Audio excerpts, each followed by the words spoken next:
Karoline Leavitt's entrance onto the national political stage has been anything but quiet.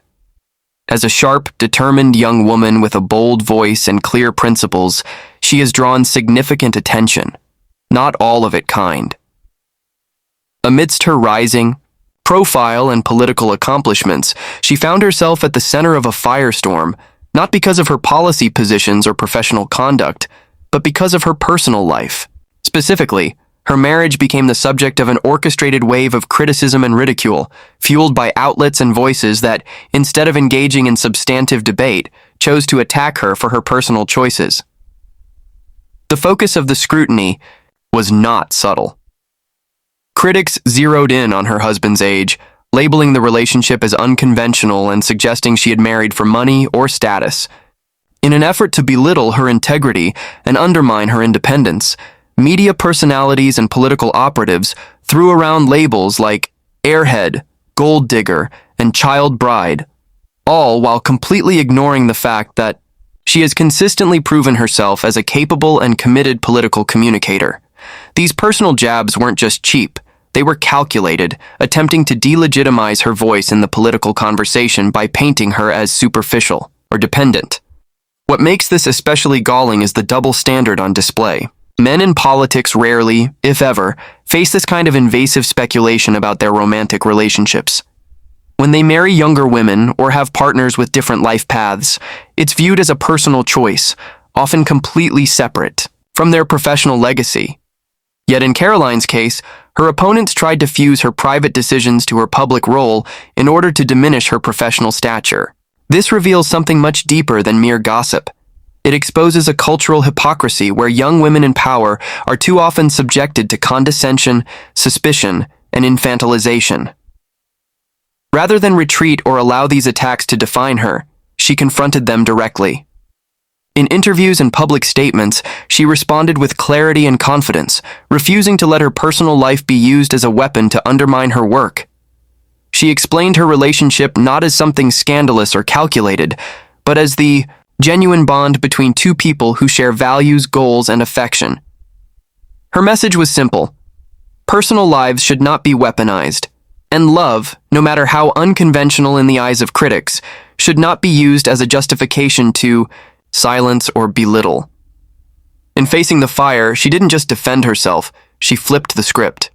By addressing the attacks head-on, she exposed the media's penchant for using personal narratives to distract from political substance.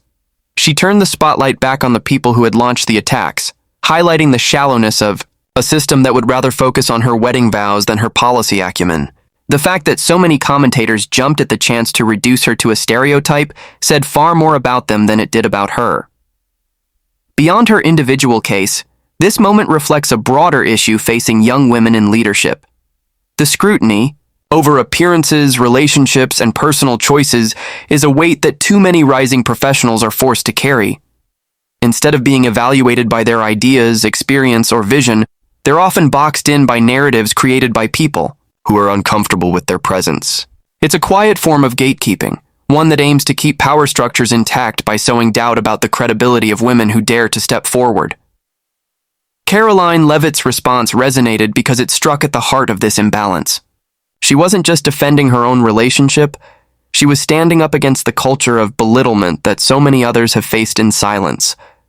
Her willingness to speak plainly, to refuse to apologize for her personal happiness, and to remain focused on her mission demonstrated a level of resilience that rattled her critics. It also drew a clear line between those interested in serious dialogue and those who rely on character assassination when they can't win on ideas. By maintaining her composure and defending her autonomy, she showed that it is possible to navigate public life without capitulating to the ugliest parts of media and political culture. Rather than allowing herself to be defined by the words of those who sought to diminish her, she reclaimed her narrative, and in doing so, set an example for others to follow. In the current political climate, few issues ignite more controversy than the perceived role of the judiciary in shaping national policy. Karoline Leavitt has emerged as a powerful voice in pointing out the ways in which the legal system is being used not simply as a mechanism for upholding the law, but as a battleground for ideological warfare. With clarity and conviction, she has spoken out about what she views as an increasingly common trend: the exploitation of the bench by partisan forces to obstruct the will of the people and block the legitimate agenda of elected leadership. Her critiques are not random. They are rooted in a long series of rulings and procedural maneuvers that seem to align more with political objectives than with neutral jurisprudence. What concerns her most is not just the individual decisions being handed down, but the pattern. They suggest one where legal decisions are less about constitutional interpretation and more about pushing a partisan agenda under the guise of legal authority. This trend, she argues, undermines the very principle of democratic governance. It creates a scenario where unelected officials have the power to overrule elected representatives, effectively canceling out the voice of voters through carefully crafted legalese and judicial activism.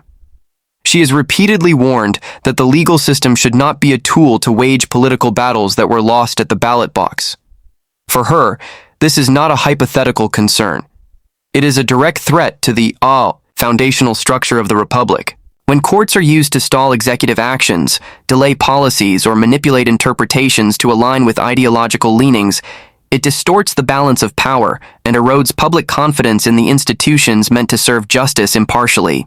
In her view, this misuse of the judiciary doesn't just cause short-term frustration for political actors, it sets a dangerous precedent for how laws are applied and enforced in the future.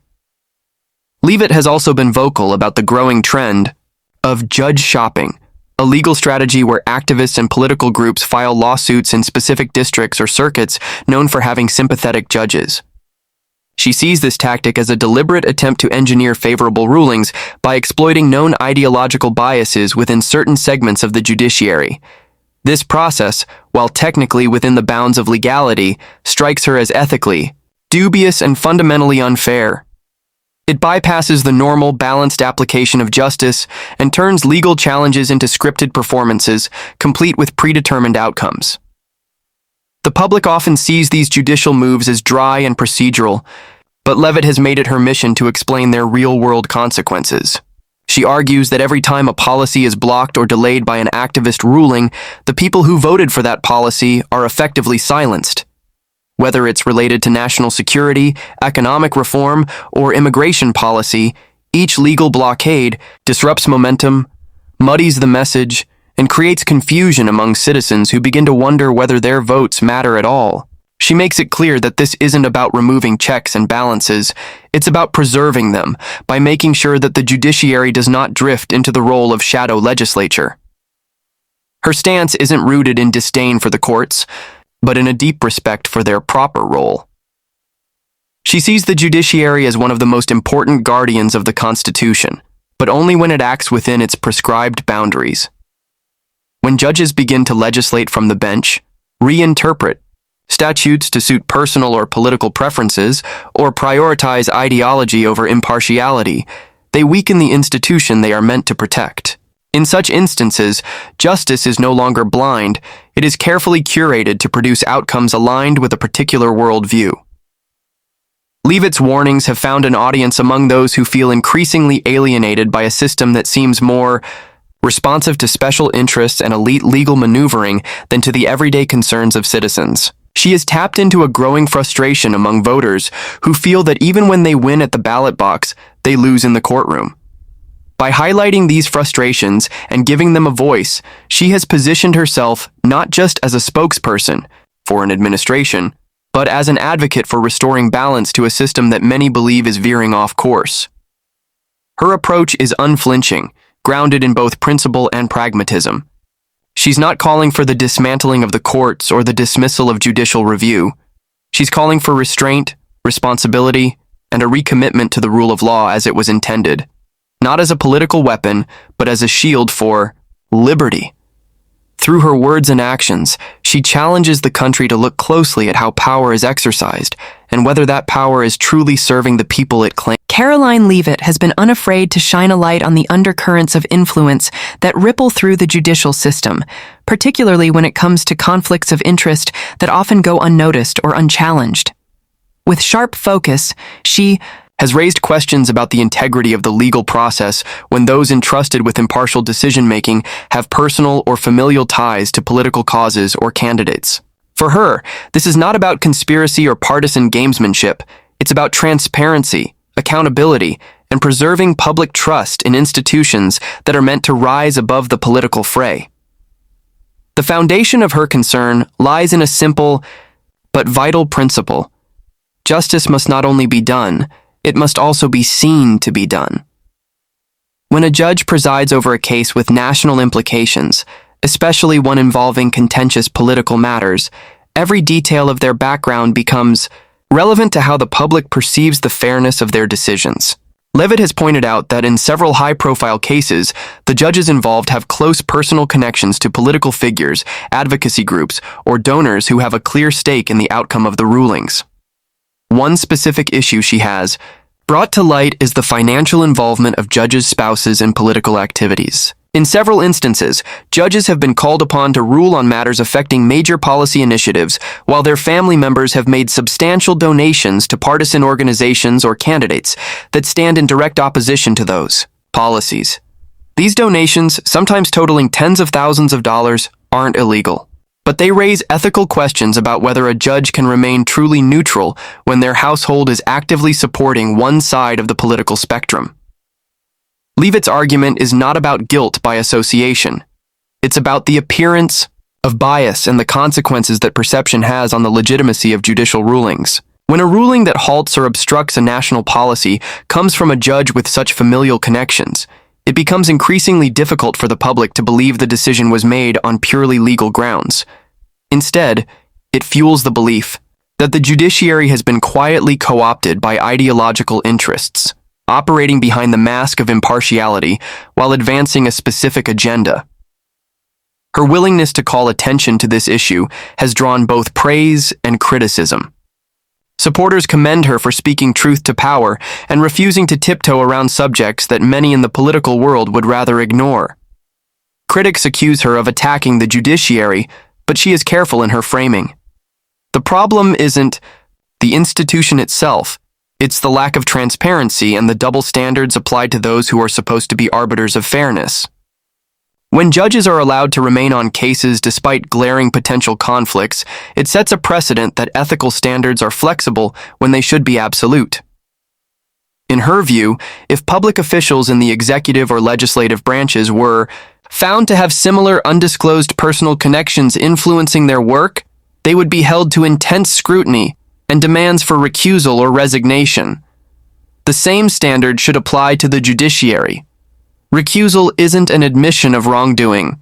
It's a safeguard meant to preserve confidence in the process. Yet, too often it is ignored or downplayed, particularly when the media or political class favors the outcome.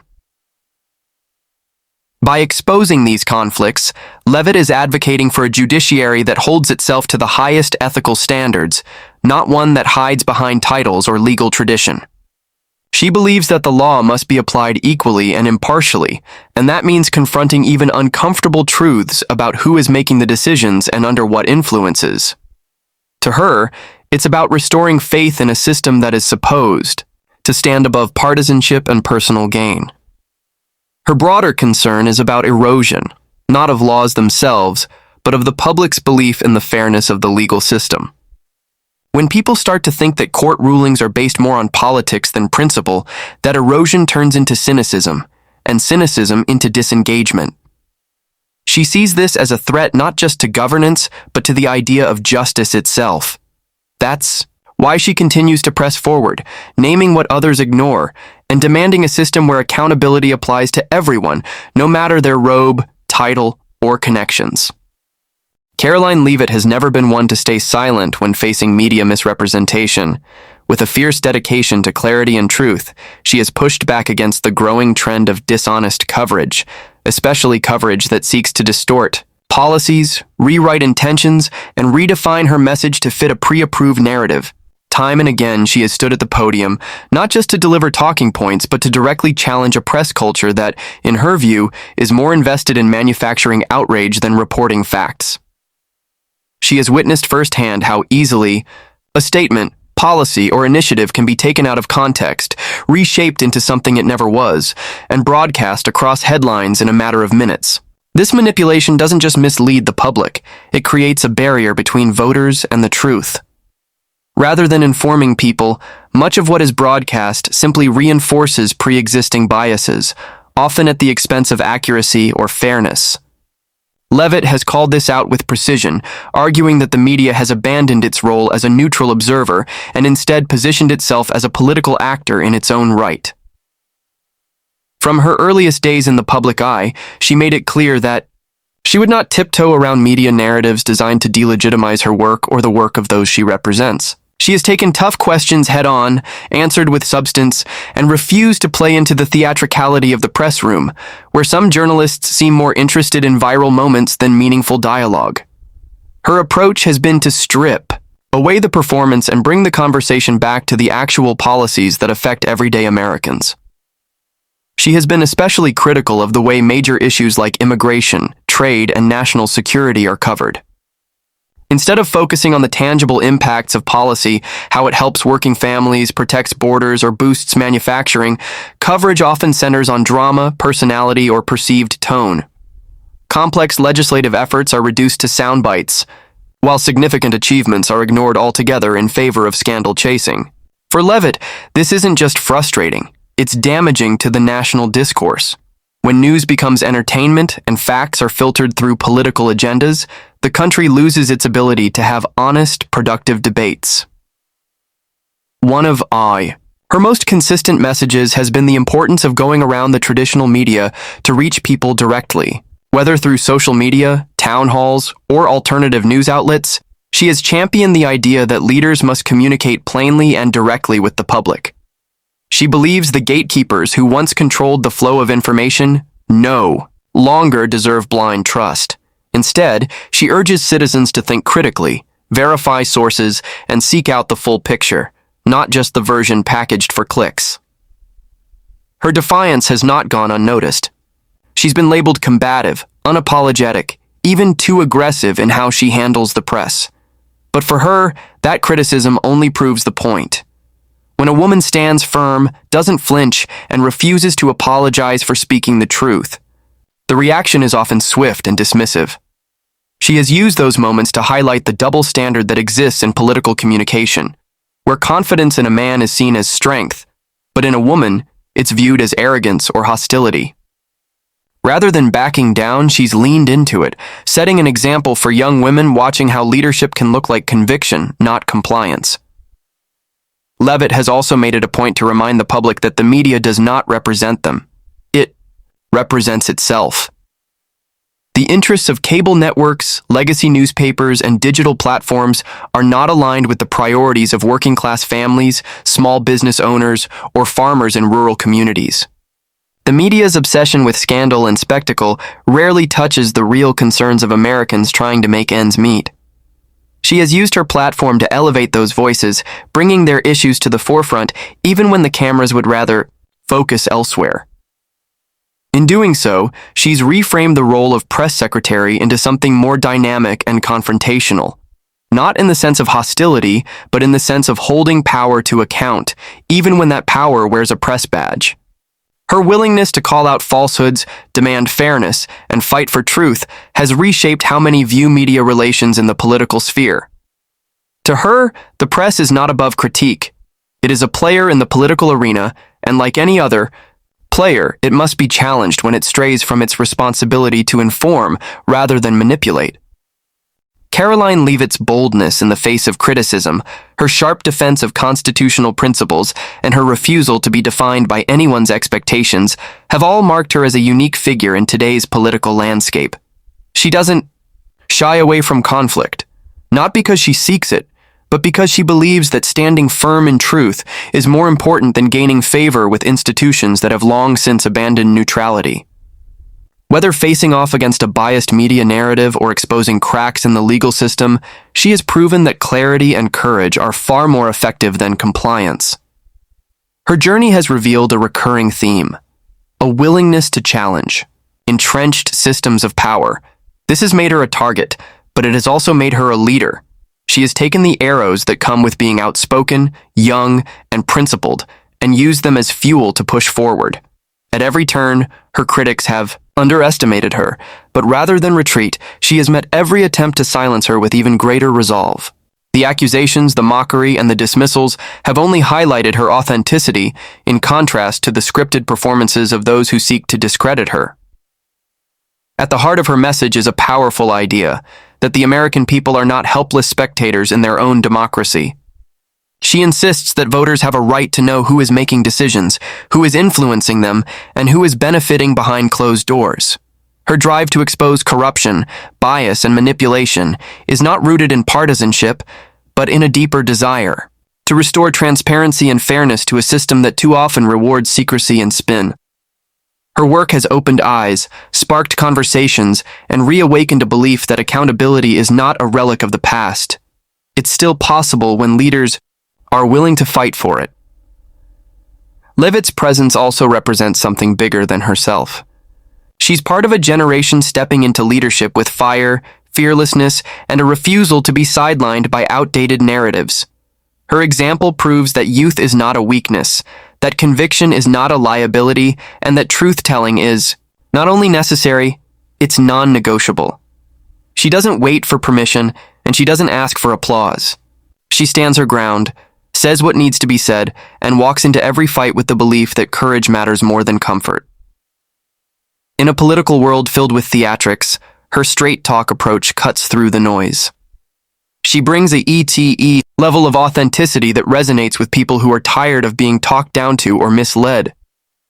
Her fight is not just political, it's cultural, generational, and deeply personal.